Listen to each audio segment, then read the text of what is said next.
सभी संतों के चरणों में वंदन। मुझे एक ही जिज्ञासा है, जब कहते हैं सभी धर्म समान है तो फिर हिंदू धर्म महान कैसे हुआ, अन्य धर्म क्यों नहीं? कितना शॉर्टकट बोले, इतना विस्तृत।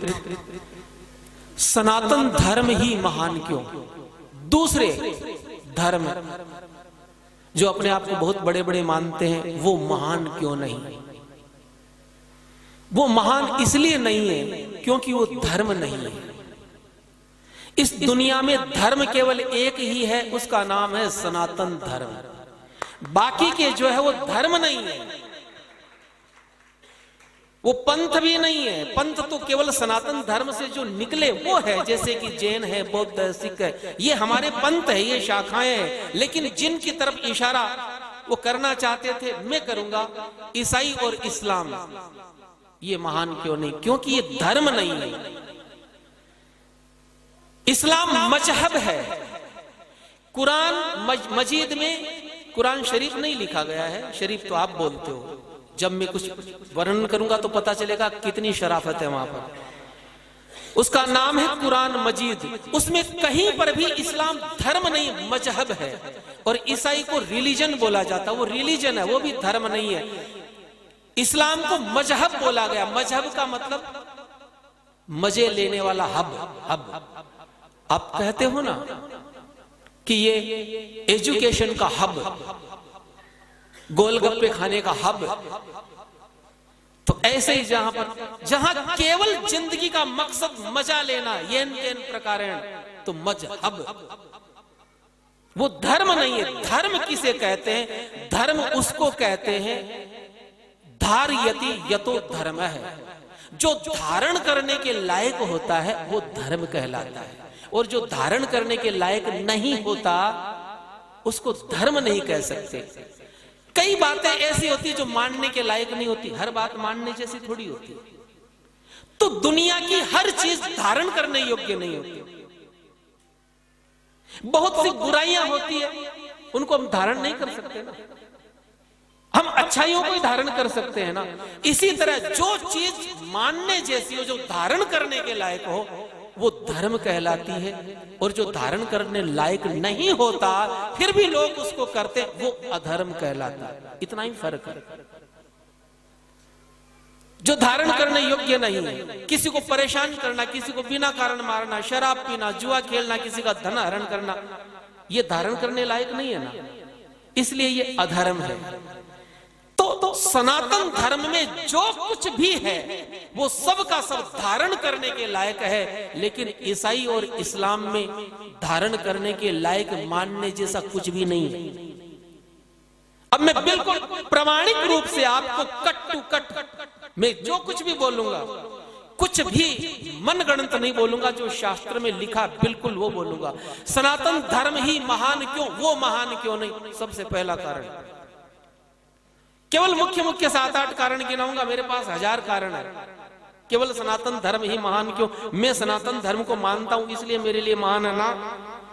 उसके कारण,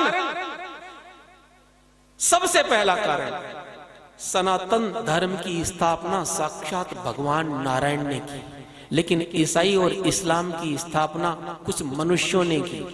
तो जो भगवान की बनाई हुई चीज है वो ज्यादा महान होती है या मनुष्यों की बनाई हुई? नंबर 1 कारण। दूसरा कारण, केवल सनातन धर्म है जो ये मानता है ममई वांशो जीवलोके जीवभूत है सनातन है। केवल सनातन धर्म ही ये कहता है कि हर जीव, हर प्राणी में ईश्वर का निवास है। रामचरितमानस में उत्तरकांड में तुलसीदास जी ने ठीक गीता के इसी श्लोक को उद्धृत किया। ईश्वर अंश जीव अविनाशी, ईश्वर अंश जीव अविनाशी, चेतन अमल सहज सुख राशि, चेतन अमल सहज सुख राशि। भगवान कृष्ण गीता में क्या कहते हैं? ममय वांशो जीव लोके। आप थोड़ा ध्यान देना, इस दुनिया में जितने जीव हैं उनमें मेरा निवास है। भगवान कहते हैं सनातन धर्म में हर जीव में, कण कण में मैं समाया हुआ हूं। हर जीव में, हर ग्रंथ में आपको ये लिखा मिलेगा, हर प्राणी में ईश्वर का निवास है। आप ध्यान देना। लेकिन इस्लाम की कुरान मजीद और ईसाइयों की बाइबिल में कहीं पर भी ये लिखा हुआ नहीं है कि हर मनुष्य में भगवान है। कुरान में एक लाइन कोई मुझे निकाल के बता दे जहां ये लिखा हुआ हो कि हर इंसान में अल्लाह है। किस बाइबल में एक पंक्ति ऐसी नहीं है कि वहां लिखा हुआ हो कि हर मनुष्य में गॉड है। ना, वहां लिखा केवल हमारे में भी भगवान नहीं है। भगवान किसी में है ही नहीं, वो ऐसा मानते हैं। वो कहते हैं कि भगवान ने पूरी दुनिया बनाई, अल्लाह ने पूरी दुनिया बनाई, गॉड ने पूरी दुनिया बनाई, लेकिन पूरी दुनिया के अंदर हर जीव में वो रहते नहीं है। तो वो फिर कहाँ रहते हैं? बोले वो सातवें आसमान में रहते हैं, पता नहीं क्या करते हैं वहां बैठे बैठे। और सनातन धर्म कहता है कि भगवान हर प्राणी में, हर मनुष्य में निवास करते हैं, इसलिए सनातन धर्म महान है। तीसरा कारण, केवल हिंदू धर्म में, केवल सनातन धर्म के ग्रंथों में यह बात लिखी गई है, सर्वे भवन्तु सुखिनः, सर्वे सन्तु निरामया, सर्वे भद्राणि पश्यन्तु मां कश्चित् दुःख भाग भवेत्। केवल सनातन धर्म कहता कि हर प्राणी सुखी हो, दुनिया का हर प्राणी सुखी हो। सर्वे भवन्तु सुखिनः, सर्वे सन्तु निरामया। केवल सनातन धर्म कहता वसुधैव कुटुंबकम, सारा संसार एक परिवार है, सब एक पिता की संतान। ध्यान देना शब्दों पर। वसुधैव कुटुंबकम, विश्व बंधुत्व, सर्वे भवन्तु सुखिनः, ये कौन कहता है? ये हम कहते हैं। लेकिन बाइबिल और कुरान क्या कहती है? ना केवल हम सुखी होंगे और कोई नहीं हो सकता। केवल मुसलमान को और ईसाई को सुखी होने का अधिकार है और किसी को भी नहीं है। वसुधैव कुटुंबकम और विश्व बंधुत्व को तो आप भूल ही जाओ। चलो विश्व बंधुत्व मत मानो, कोई बात नहीं, लेकिन वो कहते हैं कि केवल मुसलमान सुखी होगा, केवल मुसलमान ही जन्नत में जाएगा, और जितनी जातियां हैं दुनिया की सब नरक में जाएगी। और ऐसा ही ईसाई कहते हैं। बाइबिल और कुरान में केवल भाषा का फर्क है, वो इंग्लिश में है, ये अरबी में है। तो अब आप बताइए, चलो आप दूसरों को सुखी होने की कामना मत करो, लेकिन जीने तक का अधिकार नहीं है। हम तो कहते हैं कि सब जिंदा रहेंगे, सब सुखी रहेंगे, और वो कहते हैं कि क्योंकि तुम मुसलमान नहीं हो, तुम ईसाई नहीं हो, इसलिए तुम्हें जीने तक का अधिकार नहीं, सुखी रहना भाईचारा तो दूर की बात। और ये पंक्तियां लिखी गई है, मैं आपको क्रमशः बता दूंगा कहां कहां लिखी गई है। इसलिए सनातन धर्म महान है। दूसरी चीज, अगली चीज में आपको, हमारे यहां पर सनातन धर्म कहता परोपकार है पुण्याय पापाय परपीड़नम। फर्क देखिए, सनातन धर्म कहता परोपकार करना चाहिए, दूसरों का उपकार करना चाहिए। परहित सरिस धर्म नहीं भाई, पर पीड़ा सम नहीं अधमाई। दूसरे को पीड़ा देने के समान कोई पाप नहीं है, और दूसरे का उपकार करने के समान कोई पुण्य नहीं है। लेकिन वो इस दुनिया में, इस पृथ्वी पर सबसे ज्यादा परोपकार का काम अगर कोई करता है तो सनातन धर्मावलंबी ही करता है। आप लोग गौशालाएं खोलते हो, आप लोग मंदिर बनाते हो, इस दुनिया में सबसे ज्यादा भंडारे हिंदू लोग चलाते हैं, इस दुनिया में सबसे ज्यादा आई कैंप आप लगाते हैं, आप लोग अनाथ आश्रम खोलते हैं, स्कूलें खोलते हैं, और कभी ये नहीं पूछते कि तू किस जाति का है, मैं तेरी सेवा करूं कि नहीं करूं। लेकिन कभी आपने किसी मुसलमान को आई कैंप लगाते देखा, रक्तदान शिविर लगाते देखा? कभी आपने कोई धर्मशाला खोलते देखा? कभी कोई भंडारा लगाते देखा? क्योंकि वहां लिखा गया है, ये मैंने पढ़ा है, वहां परोपकार की कोई कल्पना ही नहीं है। वहां केवल एक ही कल्पना है, केवल मुसलमान का साथ देना। और जितने भी काफिर है, काफिर किसको कहते? काफिर यानी जो इस्लाम को नहीं मानते, जो कुरान को नहीं मानते वो सारी जातियां काफिर कहलाती है, चाहे कोई भी क्यों ना हो। तो उसमें स्पष्ट लिखा गया कि किसी काफिर की न तो मदद करना, न मदद करवाना, न किसी से दोस्ती करना, न अपने पास रहने देना, न उसको जिंदा छोड़ना। तो सनातन धर्म केवल परोपकार की बात करता है, सेवा की बात करता है, इसलिए सनातन धर्म महान है और दूसरा कोई महान नहीं है। अगला कारण, सनातन धर्म कहता है सब बराबर है, हर मनुष्य बराबर है। विद्या विनय संपन्ने ब्राह्मणे गवि हस्तिनी सुनी चैव स्वपाके च पंडिताः समदर्शिनः है। ये गीता में भगवान कृष्ण कहते हैं समदर्शी बनो, यानी सब के सब इस दुनिया में कोई ऊंच नीच है ही नहीं। हमको सबको समदर्शी रूप से देखना चाहिए। सीय राममय सब जग जानी, करो प्रणाम जोरी जुग पानी। इस टाइप की लाइन आप बाइबल और कुरान में दूरबीन लेके ढूंढोगे ना तो भी मिलने वाली नहीं है। वहां पर इस प्रकार की कोई अवधारणा नहीं है कि सब समान है ना। वहां लिखा गया है सूरा नंबर 3 की आयत नंबर 110। आप तो कहते हो सब बराबर, सब में सिय राम में सब जग जानी, लेकिन अब वहां क्या कहा गया है? कुरान मजीद की सूरा नंबर 3 की आयत नंबर यानी लाइन नंबर 110 में कहा गया है कि दुनिया में, हे मुसलमानों, दुनिया में जितनी कौमें हैं, जितनी जातियां हैं, उन समस्त जातियों में तुम सबसे श्रेष्ठ हो, तुम सबसे बेहतर हो, तुम्हारे जितना बढ़िया कोई नहीं। तो फिर महान कहां से हो गए? और सनातन धर्म कहता नहीं, सीए राममय सब जग जानी, करो प्रणाम जोर जुग पानी। केवल सनातन धर्म महान है। इसके कितने कारण मैं बताऊं। अब अगली चीज मैं आपको बताता हूं। केवल हिंदू धर्म के ग्रंथों में और उसके स्वभाव में दया है, करुणा है, अहिंसा है। हमारे यहां क्या कहा जाता? अहिंसा परमो धर्म है, जियो और जीने दो। और ये दया, करुणा, अहिंसा, ये आप बाइबल और कुरान में ढूंढने जाओगे ना तो 1000 साल तक नहीं ढूंढ पाओगे। दया शब्द ही नहीं है कहीं। वहां पर लिखा गया है कि हे मोहम्मद, इस दुनिया में जितने भी मैंने पशु पक्षी बनाए हैं, नाम ले लेके गिनाया, और एक जगह नहीं, कई जगह गिनाया है।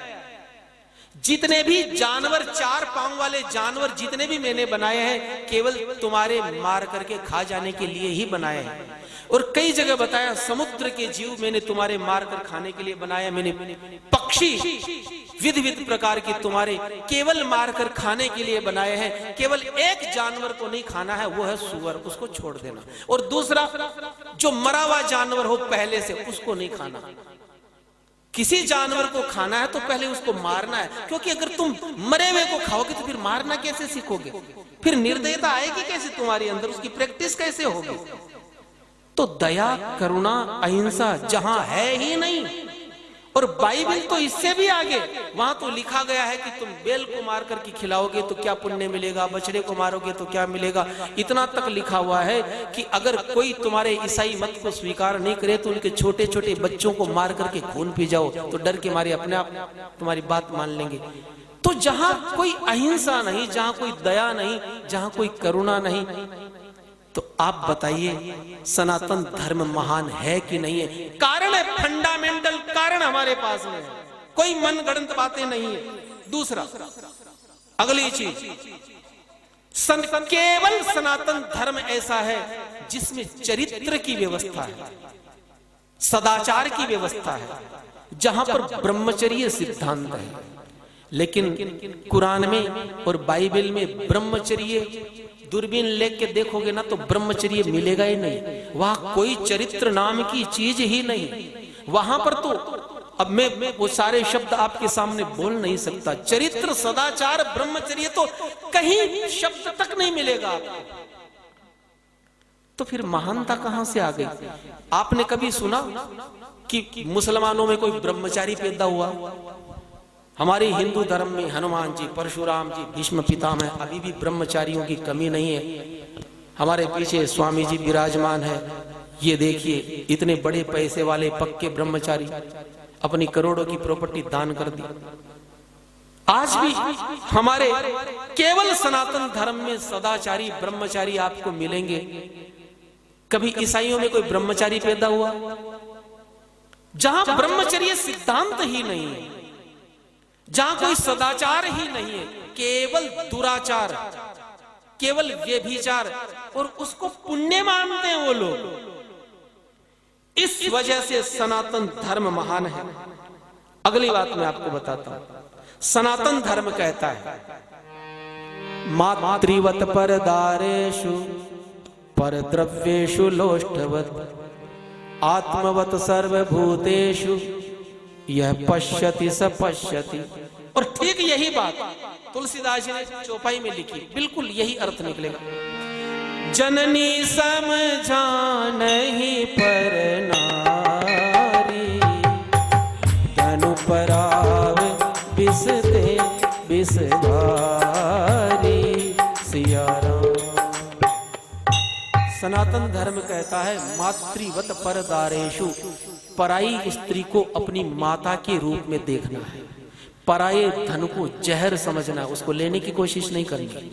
सनातन धर्म कहता है जननी समझानहि पर नारी, पर नारी को अपनी मां माने, उसको मां के रूप में देखे। और ये लाइन अगर आप बाइबल में और कुरान मजीद में ढूंढने जाओगे, सारे सेकुलर लोग भी पीछे पड़ जाए ना तो भी इस टाइप की लाइन नहीं मिलेगी। वहां स्पष्ट लिखा हुआ है केवल जन्म देने वाली स्त्री तुम्हारी मां है, और कोई औरत तुम्हारी मां न तो मां के जैसी है न वो मां हो सकती। बिल्कुल साफ मना कर दिया गया। इसलिए मुसलमान किसी भी औरत से शादी कर लेता, चाहे वो रिश्ते में कुछ भी क्यों ना लगती। वहां ससुर बहू का हलाला कर देता, वहां देवर भाभी को नहीं छोड़ता, वहां बाप बेटी को नहीं छोड़ता। अगर मैं लाइन लगा करके नाम लेना शुरू करूंगा तो बहुत समय हो जाएगा। तो जहां पर परे स्त्री को न बहन माना जाता न मां माना जाता, आप उनको महान मानने की कोई कोशिश कर सकता है। अब पराये धन की ये तो चलिए, ये तो हुई इनकी बात। ये तो अपनी औरतों के साथ उनका बर्ताव है। अब दूसरे मतावलंबियों की औरत के साथ क्या बर्ताव करना, स्पष्ट वर्णन है वहां पर। सूरा नंबर 2 की आयत नंबर 223, उसमें लिखा हुआ है कि हे मुसलमानों, औरत क्या है, औरत को किस नजरिए से देखना है। तो वो कहते हैं कि औरत तुम्हारी खेती है। माँ बहन यत्र नार्यस्तु पूजन्ति रमन्ति तत्र देवता, ऐसी कोई कल्पना आप सोच मत लेना। वहां केवल हिंदू धर्म में है कि जहां स्त्री की पूजा हो, इसलिए वहां पर कोई देवी हुई नहीं आज तक। पैगंबर हुए लेकिन कोई पैगंबरी हुई कभी, जब होने ही नहीं दिया किसी को। वहां स्त्री केवल मैंने क्या कहा, मजहब है। वो कौन सा हब है, वहां होने ही नहीं दिया किसी को। कोई देवी, कोई सती, कोई पतिव्रता ईसाई और मुसलमान में कभी हुई कोई आपने सुना? और आपसे पूछा जाए सनातन धर्म में तो आप सैकड़ों नाम गिना दोगे। हमारे यहाँ आकर तो सोनिया गांधी भी हो गई सती, उसने भी दूसरा विवाह नहीं किया। ये इस भारत भूमि का पुण्य प्रभाव है। मत बजाओ तुम ताली। तो अब सूरा नंबर 50 की आयत नंबर 10 में दूसरे मत की औरतों के लिए क्या लिखा गया आप सुनिए।